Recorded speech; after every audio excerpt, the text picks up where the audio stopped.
Do you remember the excitement of buying new shoes for school? Or the rush of solving the last-minute maths homework problem? Share your thoughts and join the nostalgia wave. It's time to reminisce about school days in 1970s Britain. Welcome to the UK.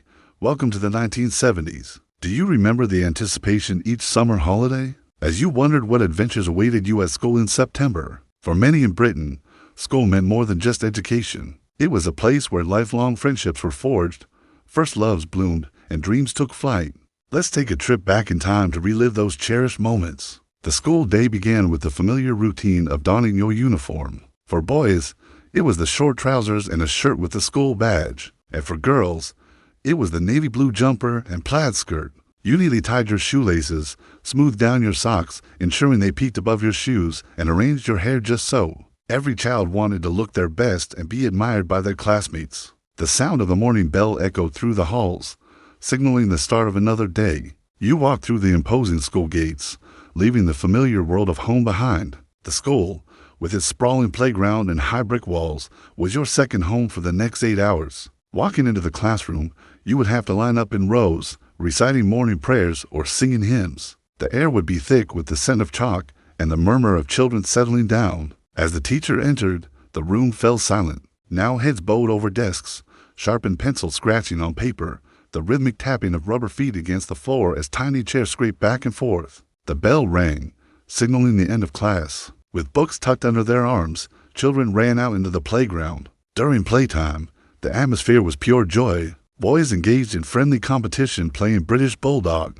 a game of tag where one child is it and tries to catch the others. Girls skipped rope, giggling as they turned and jumped. The playground was filled with the infectious laughter of children at their most carefree. As the morning progressed, the routine continued. Subjects were divided between Mr. Williams, the stern but fair mathematics teacher, Miss Jones, whose English lessons were a blend of literature and life lessons, and Mr. Brown, the science teacher, who brought the periodic table to life. After morning lessons came lunchtime. The school dining hall buzzed with activity. Children lined up to collect their meals. Some brought packed lunches, while others opted for the hot dinners served in the hall. The clatter of cutlery and the chatter of children filled the air as they shared stories and jokes over their meals. It was a time for camaraderie and catching up on the latest playground gossip. In the afternoon, the energy levels might have dipped, but the lessons remained engaging. The highlight of the week was often Friday, when Mr. Roberts, the music teacher, would bring his guitar and teach the children popular songs of the era.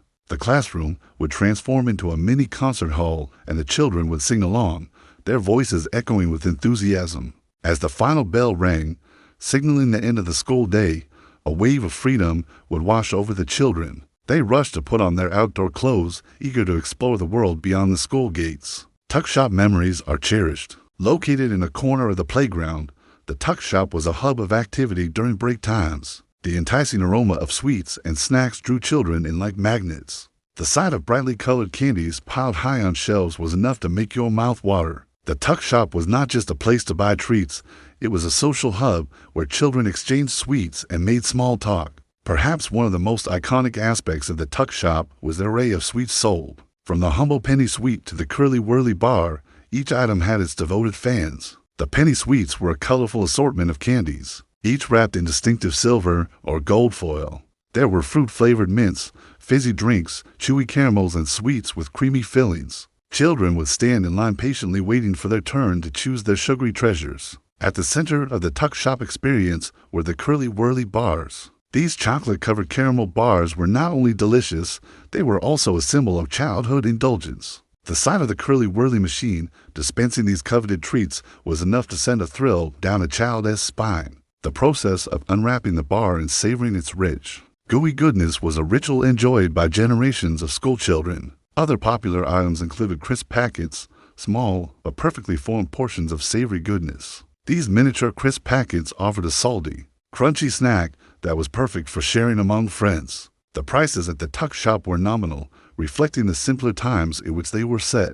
A single penny sweet cost just that, a single penny. Curly whirly bars and crisp packets were priced similarly, making them accessible to young buyers with limited funds. The financial aspect was secondary to the social and emotional experience of visiting the tuck shop. For many children, it was a chance to treat themselves or their friends without breaking the bank. Life at school in the 1970s was not without its challenges. Disagreements among students were common, but they rarely escalated into serious fights. Teachers played an active role in conflict resolution, instilling values of fairness and respect. Physical punishment, while less prevalent than in earlier years, was still practiced by some schools. The cane was used sparingly, serving as a reminder of the seriousness of certain actions. However, the overall school environment was one of camaraderie and support.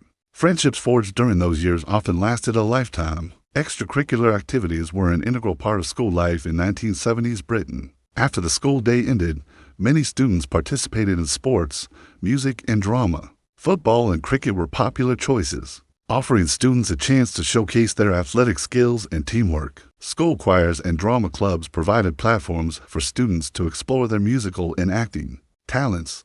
These activities not only enriched their school experience, but also instilled discipline, cooperation, and sportsmanship.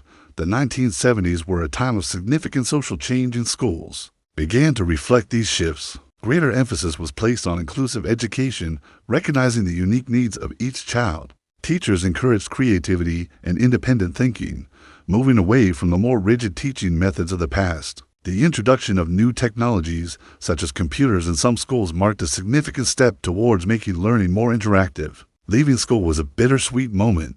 Graduation day arrived, marking the culmination of years of learning and growth. Students proudly donned their graduation gowns and caps, symbolizing their transition from pupils to young adults. The school halls were adorned with decoration, and the atmosphere was filled with excitement and nostalgia. Graduation speeches emphasized the importance of education and the potential that lay ahead for the students. As they stepped out of the school gates for the final time, they carried with them not just their qualifications, but also the values and friendships that would shape their future. Dear viewers, do you remember your first day at school or the mixed emotions of graduation day? If this memory touched your heart, please like this video, subscribe to our channel, and press the bell icon. Don't forget to share your own school memories in the comments. And if you're planning to build a website, check out the link in our description. We'd be glad to help you create one. To our dear viewers aged 60 and above, you carry the golden memories of school life. We invite you to subscribe and keep this community alive, because your stories light up the past for us all. Thank you for watching. This was School Life in 1970s Britain.